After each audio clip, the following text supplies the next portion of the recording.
Hello, hello, and welcome back to zinstake, your new favorite news podcast.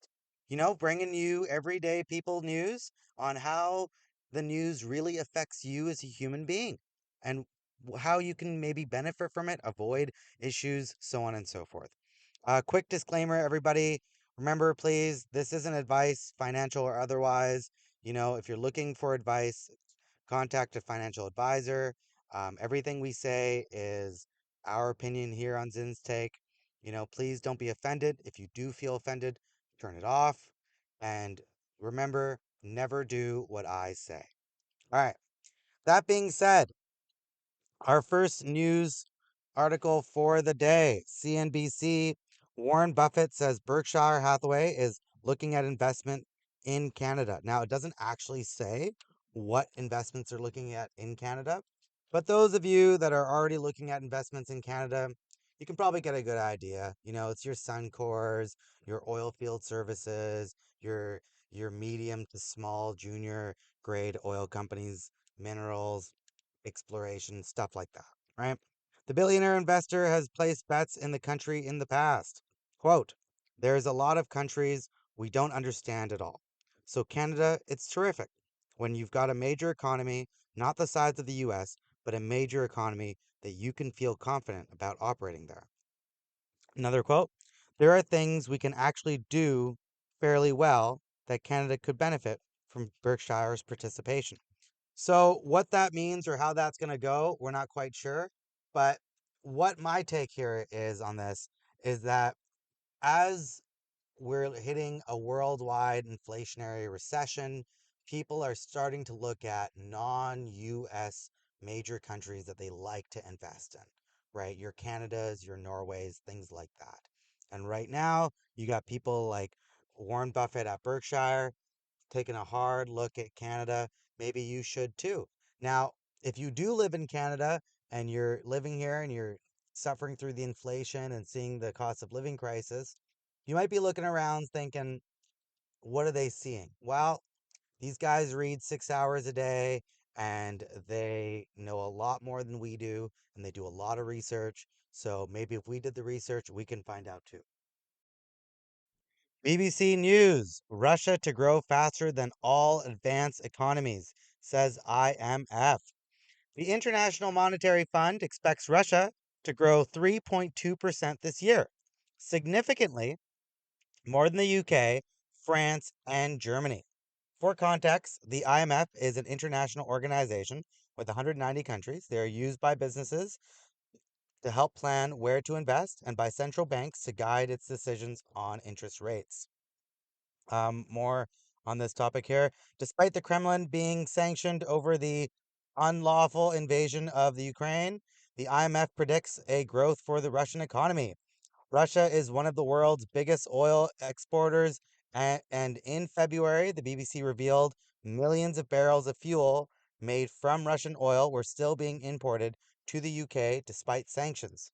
So, when Russia got taken off SWIFT and you got all these sanctions on Russia, somehow magically Russia's still growing. Now we can't really invest in Russia for most of our listeners, but it's good to know that in the future, chances are Russia is going to be a large commodities broker, right? So you got to think about it. Just because the West won't deal with Russia, I mean, the UK is still dealing with Russian barrels. So it's not like they're not 100% dealing with Russia. But there's all sorts of things that Russia has past just oil barrels, right? They got everything from natural gas to neon gas to coal to nickel, other minerals, you name it. The list goes on and on and on. And if they continue production and they keep doing what they're doing, and who knows, with the war in Ukraine, that's going to die down at some point. Maybe they're going to get back on the international grid. They're going to come out swinging. As you can tell, they're growing 3.2%, and the rest of us are not growing fast at all. Some people are going to be, especially European countries, are going to be posting negative growth at some point. You got Japan there in that ballpark as well. Maybe not negative, but next to nothing at all, right? So that's what we in the West and the rest of the advanced economies are facing right now. Our economies are drying up. Our populations are dying off, and our financial system's just not as good as it used to be. We'll see where it goes, though. We'll see. I mean, the key here is to bank on what you can, save up your money, get a stake together, and be smart about your investments. Right? The future is probably going to be commodities, people. You know it. All right, next article. The Guardian. Should the Bank of England cut interest rates with Britain's economy in bloom? The UK is expected to come out of recession, but would be wise not to expect a reduction anytime soon. Financial markets betting that August or September will be the month that the bank starts to lower interest rates from their current level of 5.25%, with inflation forecast to fall below the 2% target as early as next month. Pressure on the bank to cut rates, and by more than once this year, is likely to intensify as Tory frustration grows. So, a couple things on this, guys. Number one, 5.25% policy interest rate. Mortgage rates are about 7.8, maybe up to 9%. Come on. These are single digit numbers, right? The generation before us, our parents and grandparents, they were paying up to 20% interest rates. And get this, the houses were pretty affordable. Cost of living, pretty doable, right?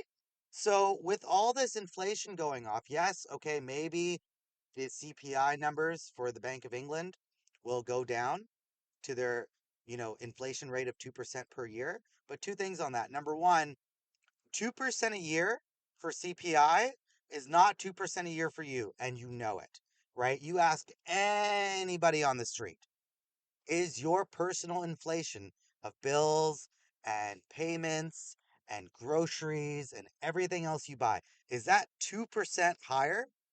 Even 4% higher, even 5% higher than it was last year? You're going to get a resounding no. Okay. So it might be CPI 2% if they get there, but it's not 2% for you. And the only way they're going to be able to, because, like, let's be real here, you're not going to get deflation anytime soon. Not unless you get some crazy crash with a deflationary spiral of houses like you had with China.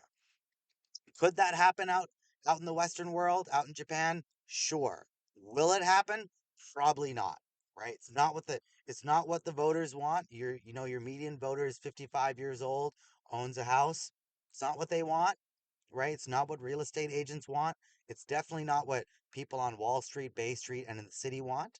So you're probably not going to get a deflationary spiral any minute of the day. I'll tell you that, right? So here's what's going to have to happen if you want cost of living to either not increase or somehow magically decrease is the Bank of England, especially in England, is going to have to either keep interest rates where they are or raise them. Now, I get it. I get it. There's a lot of people out there. You got your money on stocks. You got your money in crypto. You got your money in real estate. You want your prices to go up. Okay. But the rest of everyone else, the 80% of people who are just trying to get by day to day, they're really going to be suffering. And if the interest rates go down and inflation goes back up, then what? Then what will the Bank of England do then? What will there be riots in the streets over the cost of living? Because every single day, every single year, you see more and more tents on the side of the road. Okay, so everyone's favorite, well, at least for the green folks, your favorite topic, CBC, China's automakers must adapt quickly or lose out on the EV boom in the face of regulatory scrutiny abroad. Okay. So adoption of battery and hybrids powered cars have surged in China. However, an onslaught of new models has fueled a price war, while regulatory scrutiny grows abroad. The state-owned auto giant GAC Group has had to slash prices on its cars 1 week before the May 1st Labor Day holiday in China. The automaker's operating revenue fell year on year in the first quarter of the first time since 2020. The GAC Group GAC is now expanding outside of China. So You're going to get conflicting reports about this everywhere. Some places you're going to have people telling you how Tesla's losing money every year, and other companies, especially like Ford and stuff like that, losing money. Most of these companies that sell like automobiles are taking a hit, right? So think about this. Most companies that sell EVs are taking a hit on the actual EV itself because they predict that eventually you will need new parts, and then you will pay good top dollar for those parts, right? Now, we all know that there's an auto loan Armageddon, they're calling it, around the corner, possibly. And on top of that, batteries are really expensive and could get a lot more expensive. EV parts are also more expensive, right? If this adoption in China and possibly the rest of the world really does happen, what does that really mean, right? Because right now we're just coming into the cusp of people buying all these EVs.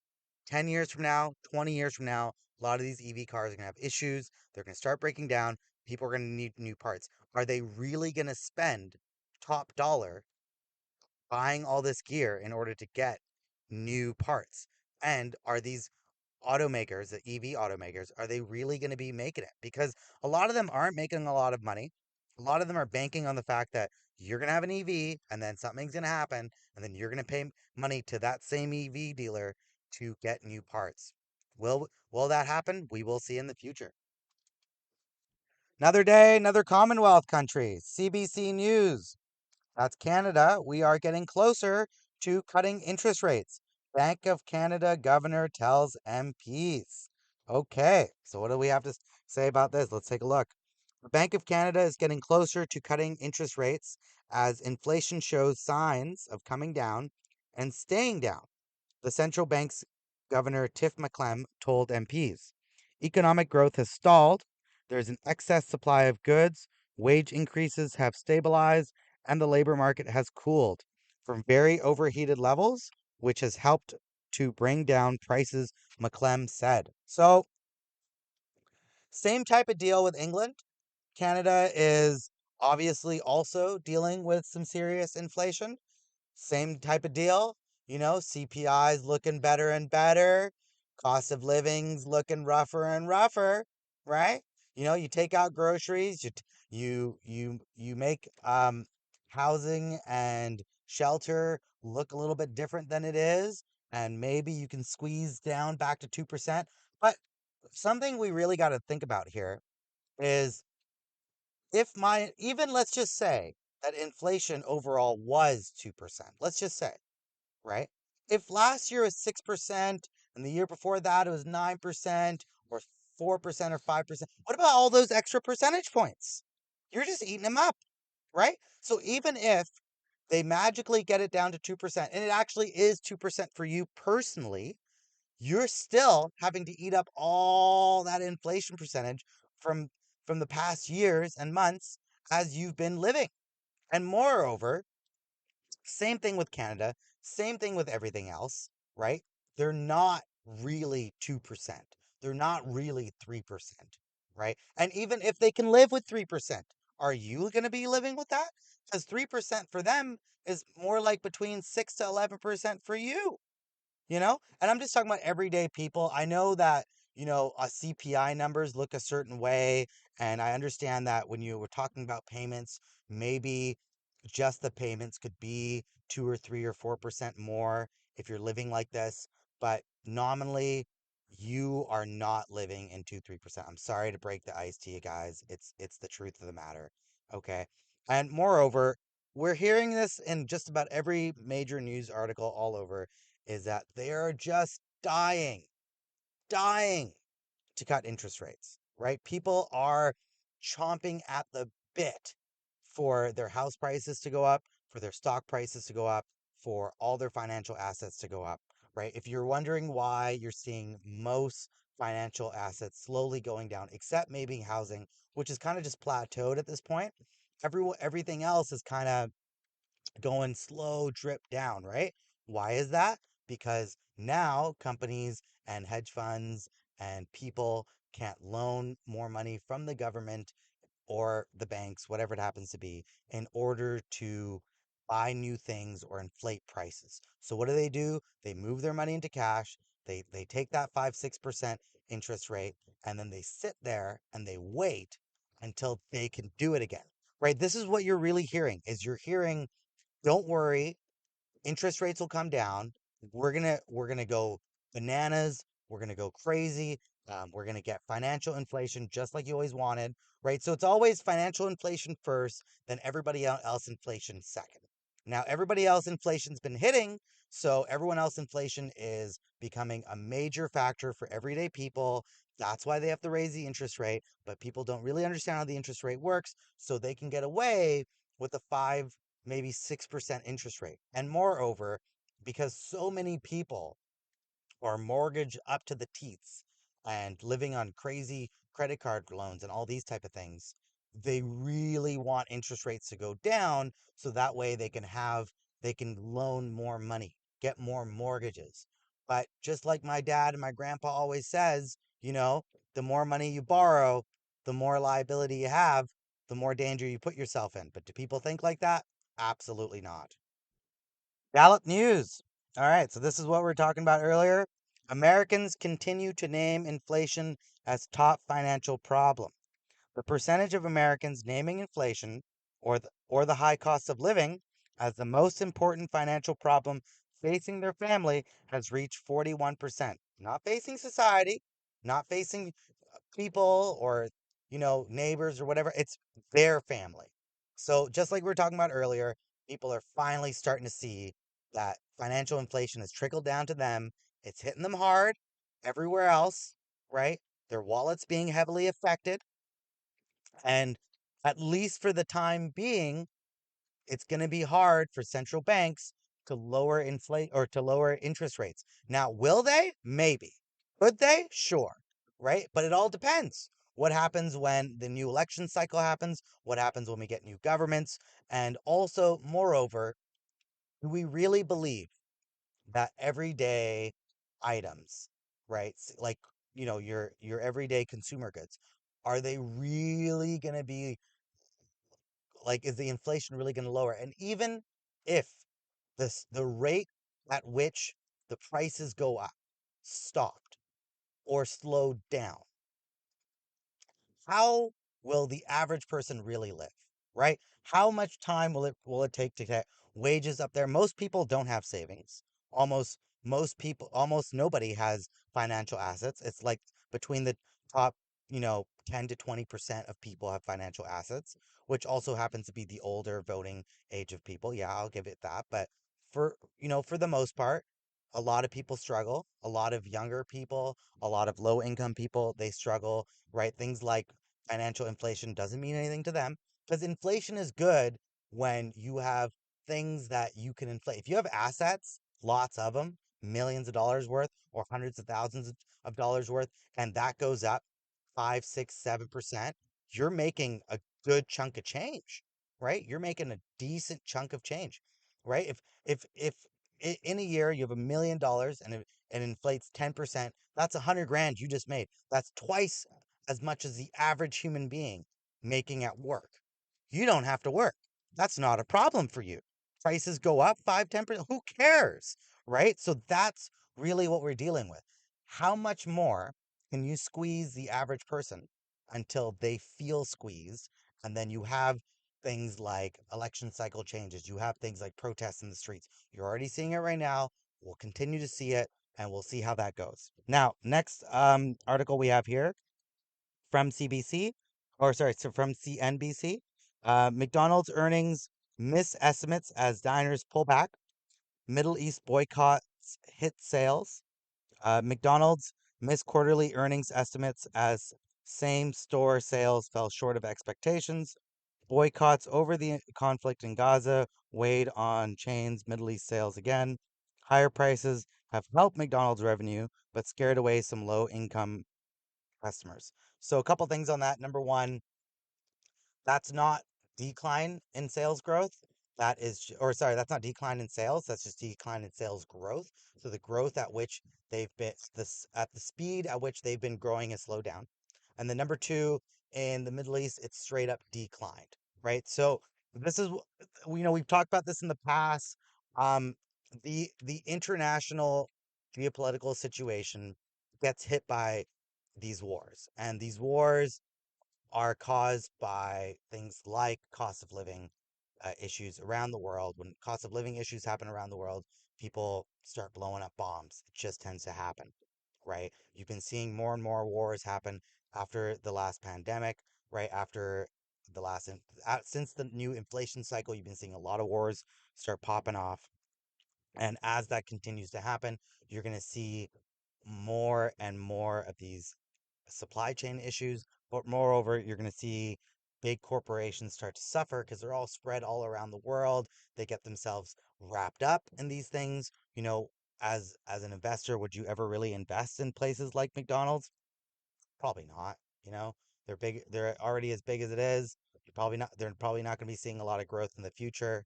And people are starting to get wise to their diets, and they're starting to get wise to what these people do around the world. It's not really the type of thing people want to get involved in. Okay. But moving on, from business standard, met coal imports from Russia up nearly threefold in the last 3 financial years. Imports of metallurgical coal from Russia have spurted around threefold in the last 3 years to around 15.1 million tons in 2023 to 2024.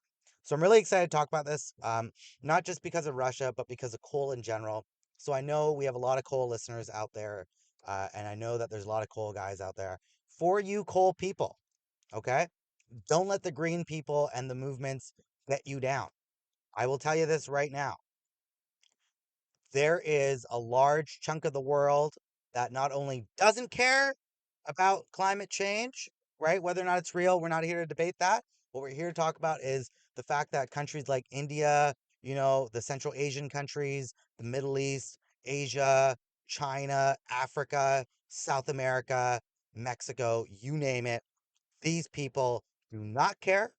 That is like 80+% of the population of the world.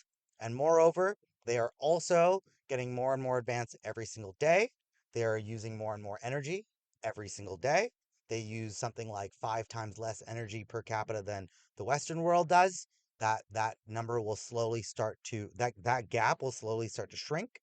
And if they need coal, because coal is cheap, it's fast, and it's quick, right? You can make a coal plant real quick. You can make 15 coal plants real quick, right? Takes you years and years to make a nuclear facility. Takes you years and years to get electrical or renewable grids properly properly stabilized, and batteries that don't exist quite yet, and all this stuff. That's not really doable for most people's countries, right? For most people's countries, your Zimbabwe's, your Ghana's, your India's, they're going to be using lots of coal. Happens all the time.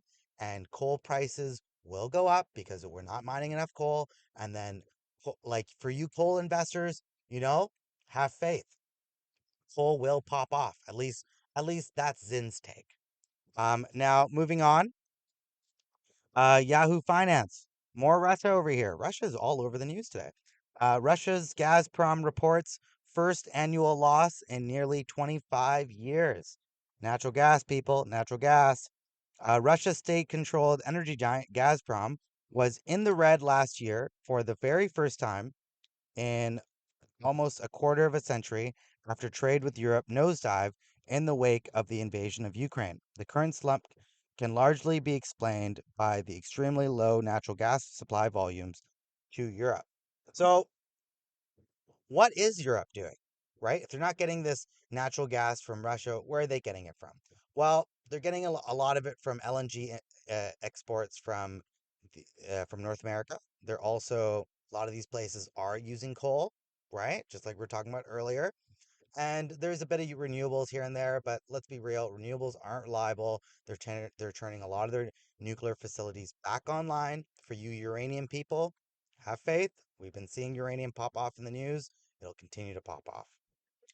All right, from Bloomberg, oil advance after a weekly drop as Saudi Arabia hiked selling prices for grades to Asia for the third month in a row, signaling confidence in the outlook with the OPEC cartel cutting supply. So A couple things on this as well. Like number one, oil prices have been down. If you've been looking at the news, if you're watching the news or you're watching oil prices, you've been seeing it. Oil prices are down. Is it a good time to buy oil contracts, ETFs, start investing in oil? Yeah, probably. Because the second thing we're going to talk about is they're cutting supply at OPEC for a variety of reasons. But moreover, oil prices themselves are down for any number of reasons, right? We're not going to get into all that right now. But we do know that they're cutting supply and prices are down. So that's probably a good time to get in on the debt. And also, here at zinstake, we have nothing against Saudi Arabia or Aramco or any of these guys, but I will tell you this. Do they have as much oil as they say they have? Probably not. Right? There's a really great book I recommend for people to read. It's The Twilight of the Desert, and it's basically all about how Saudi Arabia doesn't have as much oil as they say they have. They've been mining and drilling the same oil fields for over 100 years, right? Do they have that? Are those oil wells drying up? Yeah, that's what Zinstake is. We think it is. And we do not think that the world. See, here's the thing. There are people will tell you, yes, is there like an insane amount of oil out there globally? Sure, yes. Is it being explored, mined, drilled? No. They're not spending the money in order to mine it, explore it, drill it. It takes time to build these mines. It takes years, generally 5 years. And they got to explore it. They got to do all sorts of research and all this stuff to see what's viable, how to get to it, started getting it out of the ground. By the time, if they start today, by the time they find new oil, get it out of the ground and get it to market, that's probably going to be 5 years, right? And then on top of that, you got OPEC cutting supply to the market. So super spike for oil? Possible, possible. Is it probably going to happen at some point? Yes. Do we know when? No, right? But prices are pretty hot right now. They're around, I believe, between 77 USD to 76, maybe 75. Great prices, great prices. Okay, last article of the day. Wealth Professional, Bank of Canada flags risks from rising interest rates. Higher interest rate challenges renters and mortgage holders to face steep payment increases. Renters are experiencing stress with the share of households without a mortgage that are behind on credit card and auto loan payments, similar to typical levels after reaching historical lows during the pandemic. The percentage of borrowers without a mortgage who carry a credit card balance of at least 80% of their credit limit has increased. The financial pressure will be most acute for households that took out mortgages around the peak of house prices in 2021 and 2022. Okay, so a couple things here, my beautiful people. Bank of Canada, same thing. So these are the same people, right, that lowered interest rates in the first place to cause inflation. And these are the same people that had to increase interest rates. And now they're telling you, see the narrative here? There's a risk from high interest rates because people bought really overinflated prices at crazy mortgages, and now they're once their mortgages renew, they're going to have to pay even higher prices and payments, and they're not going to be able to keep up with it, right? And then they're going to have to bail out on those mortgages and auto loans, and they're stacked up on credit cards. So that's the thing. Like, as the everyday person is getting squeezed more and more and more, how much more can they really take? And the answer is not lowering interest rates, people. You know it. Okay? Lowering interest rates by 100, 200 basis points, it's not going to do the trick. What? So it's going to temporarily lower your payments for a little while. So what? What happens when the prices go back up again because everyone's, loaning more money? It's just this is a deadly cycle. And let's be real here. Interest rates probably need to be at double digits bare minimum. And yeah, will that cause, some crazy economic issues in the short term? Yes. But will your living standards increase over the next 5, 10 years? Absolutely. That's what they did during the last inflation cycle in the 80s. It worked. They can do it again, but that's not what they're telling you. They're telling you, I raise interest rates to fight inflation. And now it's it's beating you up on your payments because of inflation as well. And now I got to lower interest rates. See how they're sneakily putting that in there? I got to lower interest rates so that you can afford your payments. It's all about payments. It's not about prices around here. But that is it for today, my wonderful Zinstake Nation. We're really, really happy with everyone that listens, especially you, Jalal. We're out there. We know you're there. We love you and we are grateful. Um, Also, for those of you wonderful listeners that want to email in, if you have a news article, something that you feel is pertinent to you, if you feel that we're not covering something that you like or is important to you or your wallet, please email us at zinstake@gmail.com. That's zinstake@gmail.com. Again, we thank you for listening. Please subscribe, like, share with all your friends. And again, if there's anything you want on this podcast or you feel that could be improved, let us know. We're here to cater to you guys. Okay. We love you. Goodbye.